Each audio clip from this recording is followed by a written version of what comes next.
This PD World, I am SYED SHABAHAT. You are watching Fault Lines. This has been a great and remarkable week for Pakistan. Pakistan has received a heartening news from the heart of Europe, Berlin. Financial Action Task Force, an organization that Pakistan has talked a lot about in the past. We have been viewing the performance of Financial Action Task Force with a lot of political colors associated with it. We have been of the view that FATF is reviewing Pakistan's performance with a lot of political bias. But this time, this grunt meeting, the recent meeting of FATF, has brought Pakistan a remarkable feat. And that is that all 34 items that were pending on part of Pakistan have been declared as met by the president of FATF on both the separate action plans that Pakistan was given. This in simple words means that all 34 items that Pakistan was supposed to follow to come out of the grey listing have been accomplished. This will now be followed by a formal delegation of a FATF's composition sent to Pakistan, which will come and inspect all the steps taken by the government. The monitoring process will be evaluated. FATF would be interested to see how sustainable are the steps taken by the government. Also, it is very important for us to understand that this entire process has already brought a lot of economic dividends for Pakistan. Back in 2018, when Pakistan was put on grey listing, terror financing and particularly money laundering were two major issues that Pakistan was facing. The remittances that Pakistan was taking from abroad were also affected because of the exacerbating ratio of money coming through other channels, through non-banking channels. But by complying to FATF's requirements, Pakistan has also tremendously increased the remittances that we are receiving from abroad.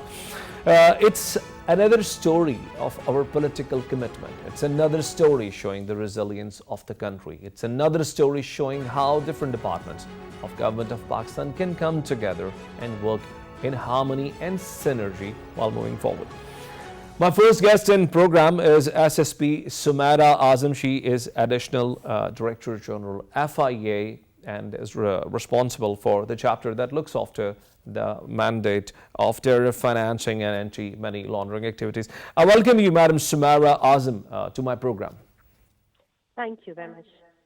So, first things first, there were two separate items that FATF was importantly interested in, and first was the terror financing. Pakistan wanted, through FATF, Pakistan wanted to get rid of the terror financing. What were the loopholes in the system when you started, or when FIA started looking into the subject under the compliance of FATF?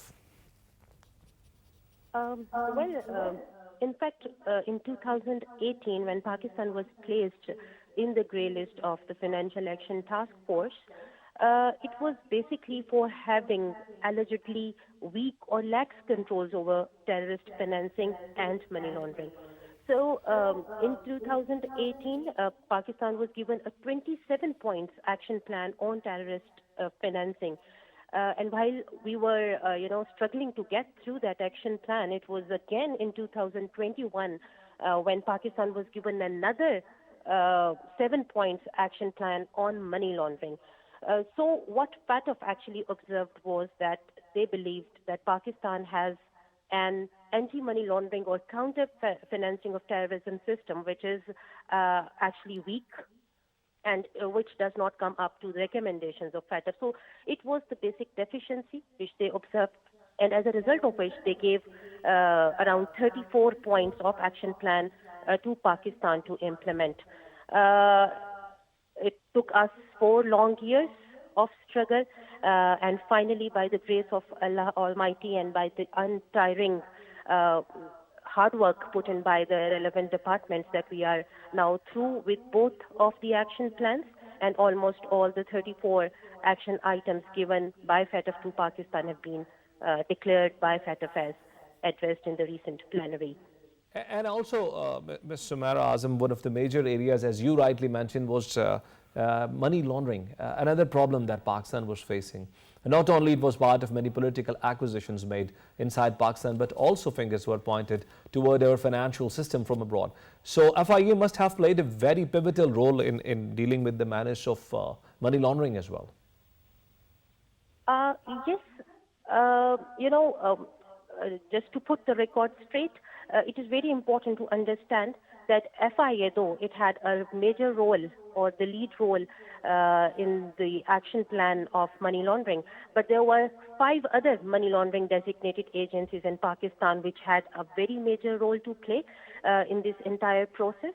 I must, admit and bring it to the record that it was not only FIA but all the relevant departments, both civilian and military, who have worked unanimously and tirelessly to accomplish this gigantic task.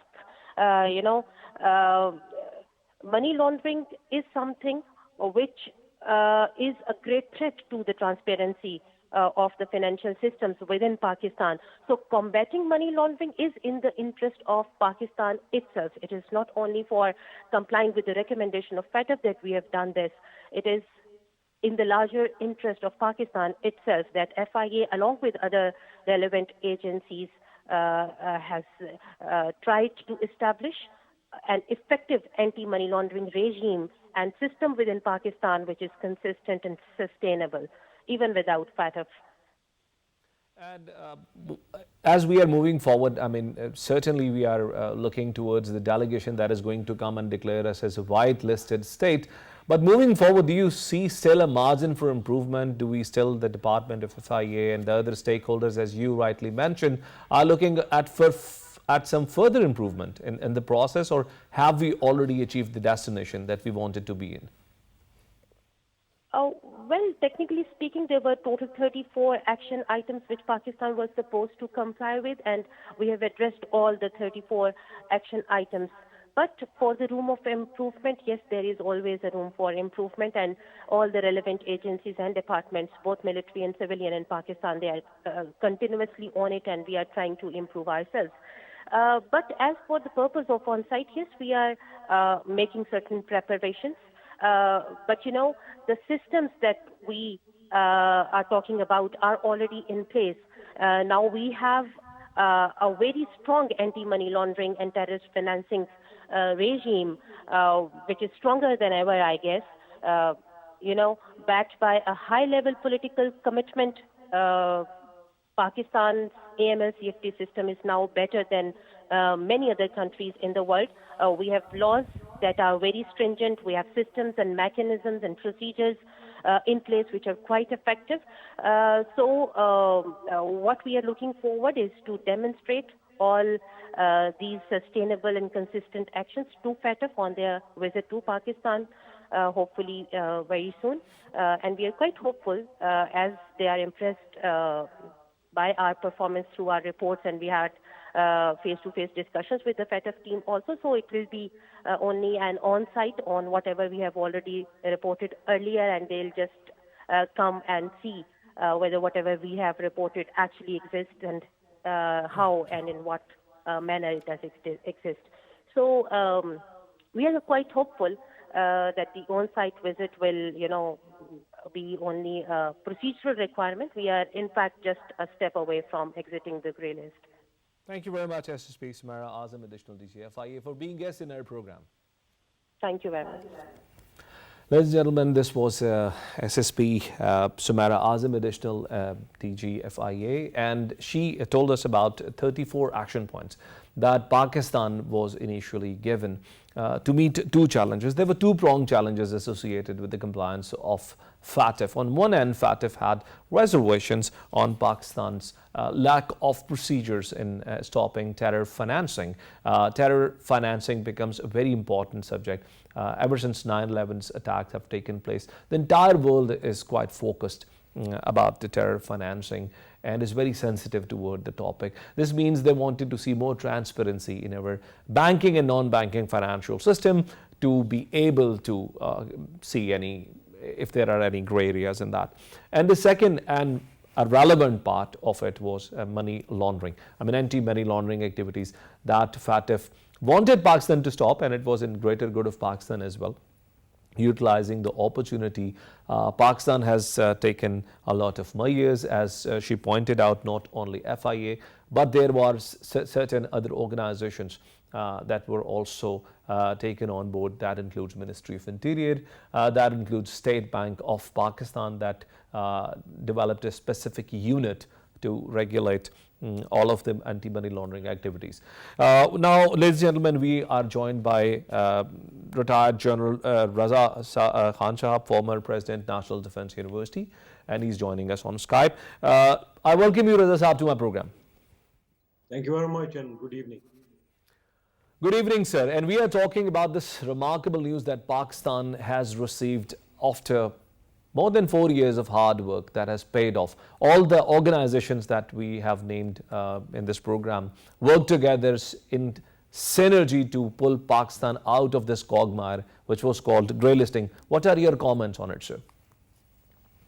Okay, Bismillah ar-Rahman ar-Rahim. I think it is a function and outcome of sustained and multiple efforts by many intergovernmental agencies and organizations, as you rightly said, spanning over many years.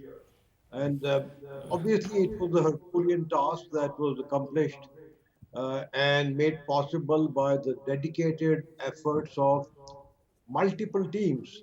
It involved difficult legislation and compliance with some of the most toughest conditions faced by any country in the world since FATF was established.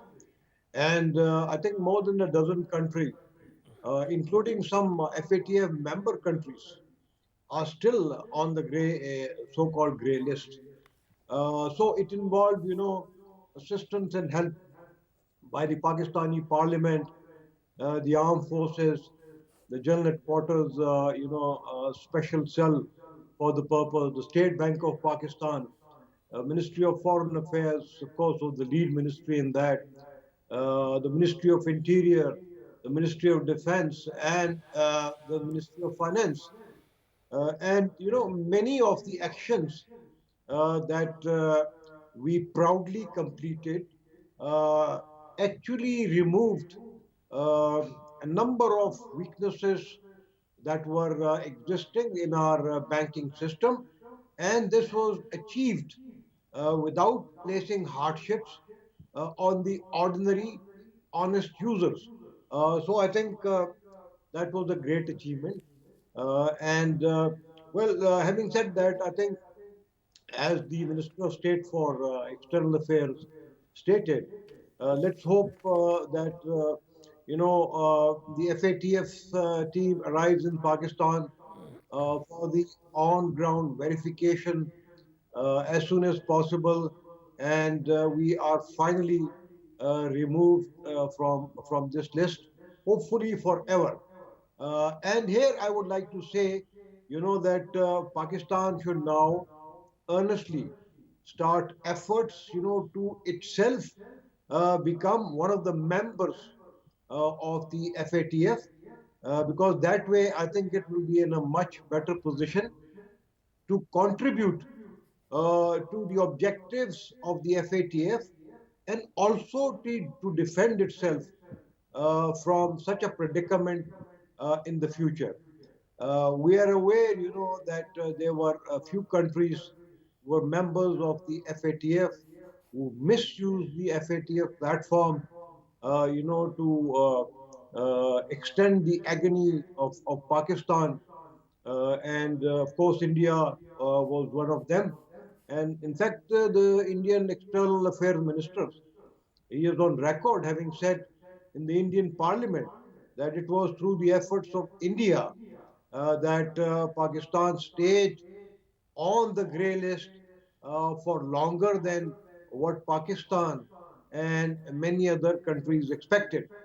So I'm sure, the FATF leadership and members have recognized that FATF was used in the past for political purposes by certain countries.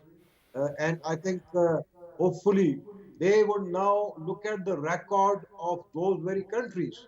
For Sure. instance, Pakistan has evidence that India has laundered money in order to, support terrorism in Pakistan, particularly against the CPEC, and by helping TPP and raw agents who operated from Afghanistan and terrorists like BLAs through third countries like Dubai, the UK, and a number of other countries. So I think the Uh, FATF should know about that. Reza Saab, if I can intervene here, as you rightly pointed out, FATF has been observing dual standards. The standards have been different for Pakistan and many other countries. You mentioned India. Let me bring this on record that India was last audited by FATF in 2014. Pakistan has been audited by FATF twice every year. And 6 months ago, when Pakistan was audited, Pakistan's compliance was 32 out of 34. Now, this means that Pakistan was at par with Paris, the city that was hosting FATF. We are already more compliant than the United States, and today we are on record more compliant than India. Still, we live in an agony of staying on the list until this visit is not done, which will be done once they believe will be the right environment, because they said they cannot give a deadline at the moment. Why do you believe this organization has been hijacked or has remained hijacked by the different countries and have been used in a political manner instead of being used for the purpose that it was made for? Well, I think probably either there are some weaknesses, in the organization of FATF, or they were probably unaware or not expecting that member countries of the FATF would misuse this platform so that they can achieve their own political ends. So I'm sure, as I said earlier, I think they will now have a relook at the role of those countries.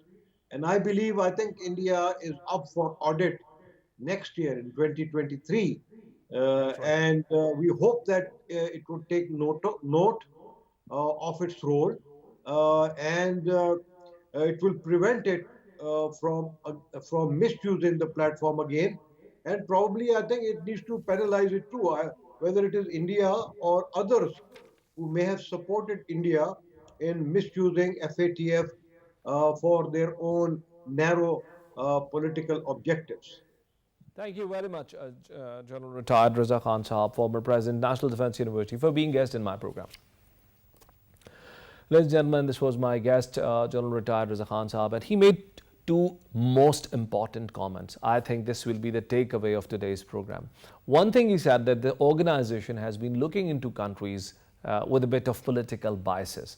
And more importantly, he reminded us of the fact that India, a country that has not been audited since 2014, that is expectedly to be audited in 2023, has been interfering in Pakistan's affairs, has been sending money to the terrorists to operate inside Pakistan, has been financing Baloch Liberation Army, has been financing TTP, and Pakistan has given documentary evidence of all of this to the Secretary General of United Nations, a dossier which was served a year ago.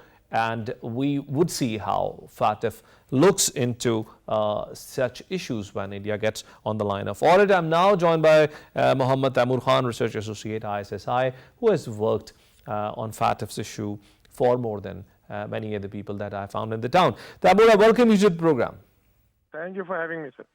And quickly, since we have already had a stock take from other two guests, tell me what exactly FATF needs to look into when they send their delegation to Pakistan. What exactly do they need to see before giving us a clearance certificate of falling into the whitelist? Well, getting right to the chase, I will mention two things The main reason why the FATF team would be coming to Pakistan is actually to see that has Pakistan actually been able to demonstrate positively and in a sustained manner all the reforms that they have undertaken over the course of several years, past years. So what they will be coming to Pakistan is actually to see that all the financial reforms, all the legal reforms, and all the governance reforms that Pakistan government has undertaken since 2018, have they been implemented, and whether there is still the necessary political commitment available for the sustainability and further improvement of these reforms. And FPR has done a commendable job in this regard. Not only it worked with various other organizations, but also it worked with the state banks to come closer, to bring all the stakeholders together and to look into the issues of money laundering. Don't you believe that it's a remarkable feat for Pakistan, even if there was no grey listing involved, that Pakistan is now more compliant on the issues of money laundering? Of course, definitely. Ever since June 2018, when Pakistan made a high-level political commitment, I think not only FBR, but NAB, State Bank of Pakistan, even our legal system, our courts, and especially the special cell that was created in the general headquarters under the DGMO back in 2019, which was actually responsible for coordinating amongst 30 ministries and departments and various agencies. I think they all have done a remarkable job, and actually it was an all-out, across-the-board national victory for the entire country, I think. And all the institutions and agencies, they have done a remarkable job. And as stated by several experts over the social media, then that not just the agencies, but there are several other unsung heroes who are also responsible for Pakistan's overall success with regards to the FATF. And when we talk about this outcome of this whitelisting, there are many optimists that believe that it's going to bring a lot of foreign direct investment into the country. There is another school of thought that believes that given the dismal economic outlook of the country at the moment, it is not going to give any financial results right away, but once the economy stabilizes, this whitelisting is going to help to attract more FDI into the country. Which school of thought would you endorse out of the two that I mentioned? Oh, well, sir, I will definitely pick a middle ground. Like with the whitelisting of Pakistan in the FATF, I think that there will be a definite positive impact on our economy. It will definitely improve our international transactions, and the close monitoring and the thorough scrutinization that was done of our international transactions, they will be lifted up. And plus, it will also allow several other countries to have trust in Pakistan's economy and our markets, which will definitely encourage more foreign direct investment into our country, help in improving our economic condition. But after saying that, I would suggest that unless and until Pakistan undertakes some genuine economic reforms and builds up its industrial base and carries out some serious internal balancing maneuvers inside the country, I think the previous school of thought is right, that unless and until we take some genuine economic reforms within the country, this whitelisting will not be of much effect to Pakistan after that. And one more important thing is, as I asked my first guest in the program as well, have we already accomplished what we were set to accomplish? We understand that this has already brought a lot of economic dividend for the country before falling into the whitelist. Our remittances have improved. Or do you still believe they're on the same road? Pakistan is going to accomplish a lot more, and we are going to have some more objectives that are low-hanging fruits for us at the moment. Well, sir, there is always room for improvement. And as I mentioned in my initial comments, that the very reason that the FATF is coming to Pakistan for an on-site inspection is to see that whether Pakistan is able to sustain and maintain and improve on these reforms undertaken in the future as well. And especially, we will also be needing the necessary political commitment and the political will to sustain these reforms.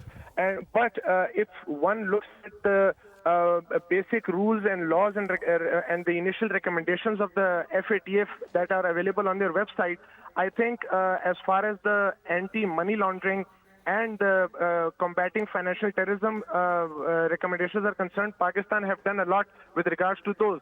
But FATF is also trying to expand its mandate with regards to corruption and tax crimes as well. And since these two menaces are also prevalent in the country, so I think after fulfillment of our AMT and CFT recommendations, the FATF will be, raising more goalposts for Pakistan with regards to corruption and tax crime. And I think Pakistan should preempt those goalposts as well and should do something with regards to corruption and tax crimes in the country as well. Thank you very much, Mohammad Taimur Khan, for being guest in our program. Pleasure. Ladies and gentlemen, this was my last guest in the first segment, and he pointed out that Pakistan is a lot more to accomplish. While we are on the pathway of becoming a far more compliant economy, this has already given us a lot of dividends, and far more than that is expected to be accomplished. We'll take a break and we'll join you back with the second segment of the program. Stay with us.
Welcome back. President Biden is about to leave for his visit of Middle East next month. And this visit of Middle East will have two important stopovers, one at Saudi Arabia and the other one at Israel. Both the countries that do not enjoy good diplomatic relationship with Iran.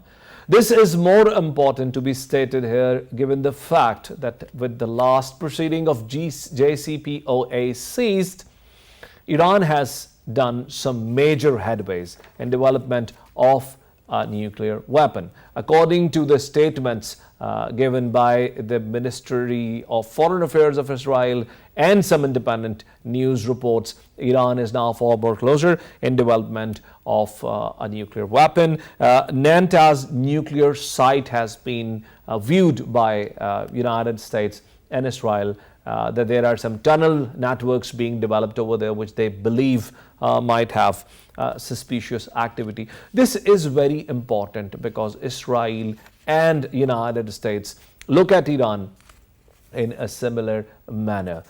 They are of the view that all the administrative and economic sanctions that had to be put in place to put pressure on Iran have not worked in their favor. In fact, all sanctions have brought Iran slightly closer to development of a nuclear weapon. And if this happens, the only option left with Israel or with the United States is to look into the military options. Now, this important statement by Israeli Prime Minister Naftali Bennett has caught a lot of attention, who has hinted that his country might take an independent strike inside Iran in case the reservations are not met.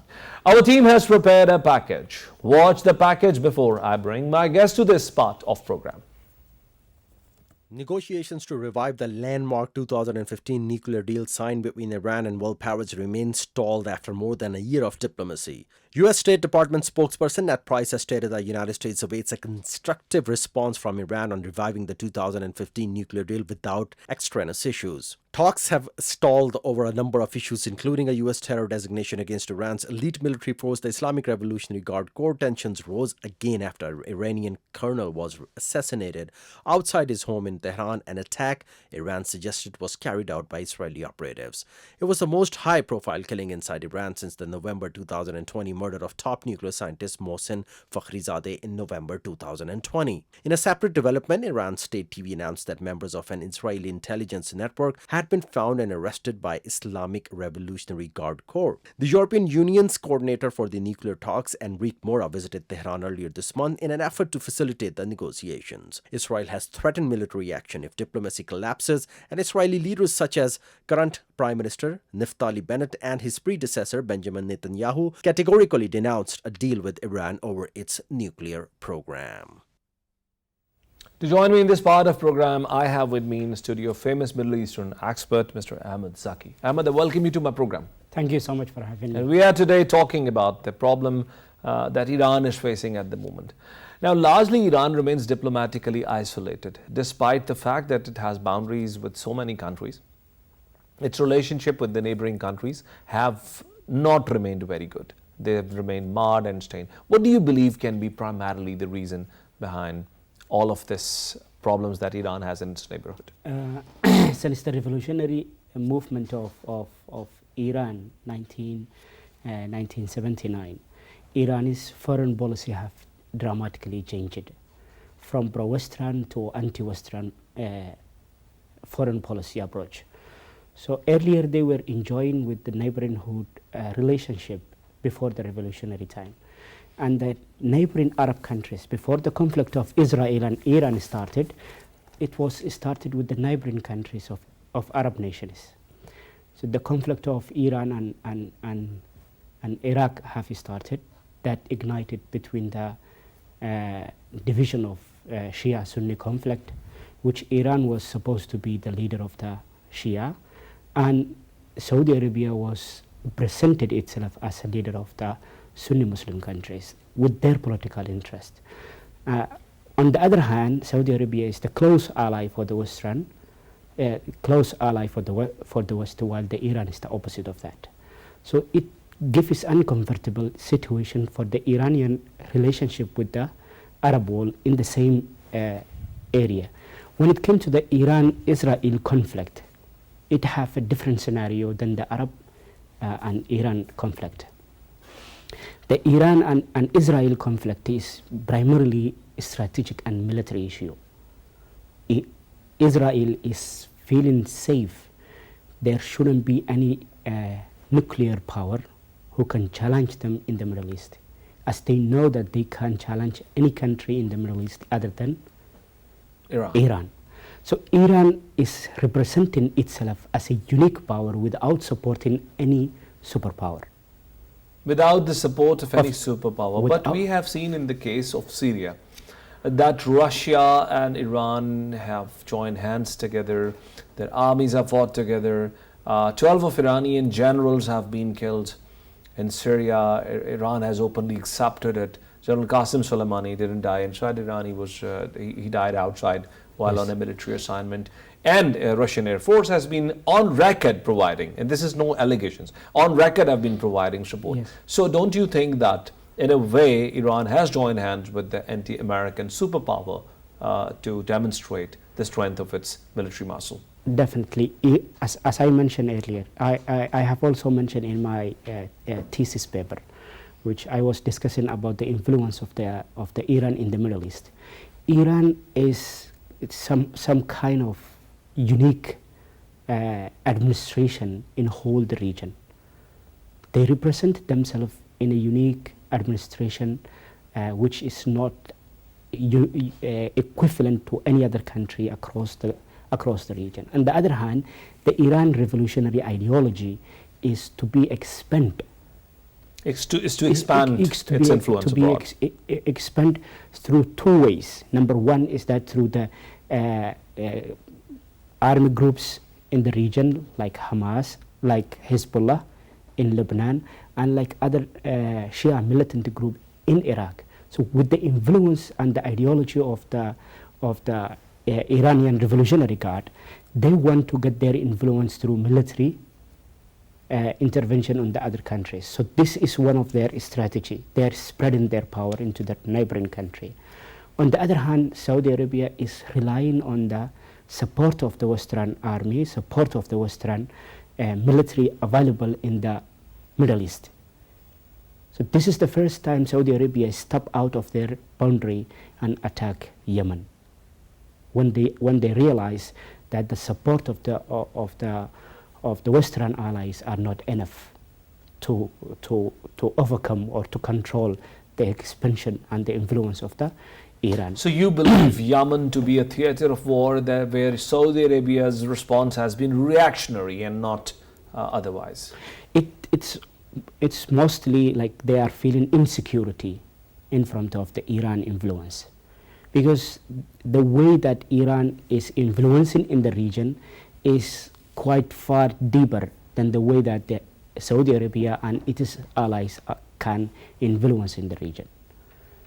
So that's one part. On the other side, the relationship that Iran have with Israel was always kind of a relationship which created suspicious between each other. They never face each other directly, and they never had directly, since the Revolutionary Guard came, they never had a direct relationship. So their conflict is always reactionary conflict, that Israel are attacking the Palestinian, or they are attacking Lebanon, and the support of the resistant army of resistance is coming from Iran. Resistance, they are getting direct help. Sometimes it's an open help, and sometimes it's a diplomatic or a political help they are getting from the Iran. And this is where Israel feels insecurity, because the ballistic missiles that have been used by Hezbollah to attack Israel have been made in Iran.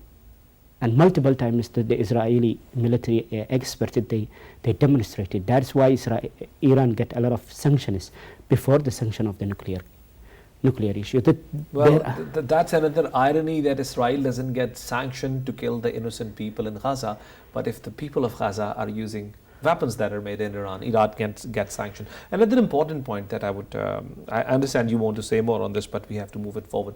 And another point that I would want your opinion on is about the missile technology that Iran is using. Iran's missile program is also expanding, while it's focusing on the nuclear program as well. Now that in a combination looks a far deadlier combination. A country that might have nuclear weapon with long range missiles has far more challenges for the oppositions. Obviously, and in European European leaders, for example, in European Union, they don't have any fear with Iran, to be honest with, because in their market value, they need Iran energy, number one. And now they need more than before, since the Ukrainian war started. The energy which was coming from Russia have been suspended, and there are a lot of sanctions against. So that's what they call war in the war. So they are now getting closer to Iran to get the energy and cheap energy from Iran, whether it's through gas or petrol. So one of the major reasons is that Iran is getting now a welcome from the Europe is like that. What about the American vision with Iran? American view with Iran? Americans, they want that their allies are secure in the Middle East, and their allies have extremely very hard conditions they put on Iran. One is the Israel, and the other one is Saudi Arabia. Saudi Arabia is quite understandable when it came to the negotiation with Iran, and they already started through Iraq.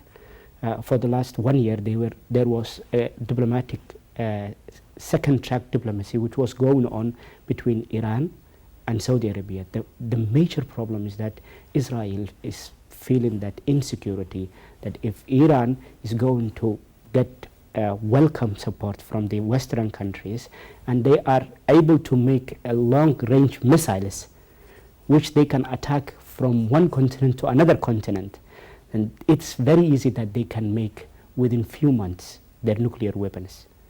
Even though Iran multiple times denied that they are interested to make the nuclear weapons, But they can but that turn, said, they couldn't. they can turn anytime. They couldn't satisfy anyone. Okay, so as you said, European Union wants to come closer to Iran.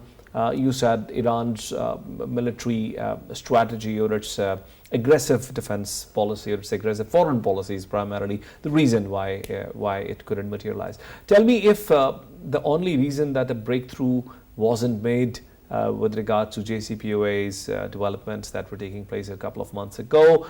Do you believe Israel has serves to be a major reason? Because while the fuel price is more than $111 a barrel, if Iran gets open to sell its oil worldwide, it will have an enormous economic muscle to fulfill its military objectives. Obviously, Iran prove itself that whether Westerns are going to make business with them or not, they can sustain with the extremely a lot of pressure from the Western. Iran have experienced the worst kind of sanctions that ever country have experienced it in the whole history. No any other, including North Korea, they have never experienced the type of sanctions that have been put on Iran, and they sustain it, and that increases their productivity on the local economy. Definitely there are extremely economic problems in local, but they show themselves they are capable to sustain in that challenging environment. Now the time of a need in Western energy is the favor for Iran. Obviously they need their energy, and whenever they going to open that market, Iran is going to get extensive income, which is going to be a positive plus point for the military of, and especially it's not the Iranian military which people are afraid, or which Westerns are suspicious about it. It's the Revolutionary Guard, Royal Revolutionary Guard, and that guys are not taking order from the government. They are directly taking order from the Ayatollah. They are also under sanctions. They are under the sanction, but they are the richest military group in Middle East. You have to understand they are not only a simple military, they are royal military. Let's move forward. Ahmed Zaki, we're short of time here. So have you followed the recent development between Turkey and Israel? Turkey's foreign minister was on a visit to Israel, and when he came back, Israel gave a statement that all the Israelis that are in Turkey should move out because Iranian spying agencies might just attack them, and this was not seen very positively by Turkey as well. So Turkey stands in the middle of the crisis between Iran and Israel. How do you believe Turkey is going to respond to the problem between Israel and Iran at this very moment? There is a shadow war between Iran and Israel, and it was going on for the last 5 years since the third term of Netanyahu, and until its expiry of his government. There was a shadow war between Iran and Israel. They were attacking the Iranian scientists, which still they are suspicious about the last 2 weeks Iranian scientists which have been killed and it have been poisoned. So this shadow war always creates a risk for the third country, especially when it takes place on the third country. So Turkey don't want to be in a position that they should have to face what they have faced in Jamal Khashoggi, that another foreign intelligence should have to come onto their land and make an operation to another foreign person into their soil, and that they don't want their land should have to be a battleground. That's one side. Even though they don't enjoy very good relationship with Iran as compared to the rest of the countries, but still they don't have a close friendship with Israel too. So always Turkey will not accept any sort of that comment, and that will always create a friction between Israel and Turkey, even though they don't have... Ahmed Zaki, there was a development on June 9, and I have to read it from here because that's quite a long and important statement. Yeah. A group of US lawmakers calling themselves supporters of Abraham Accord announced an initiative to create united front against Iran.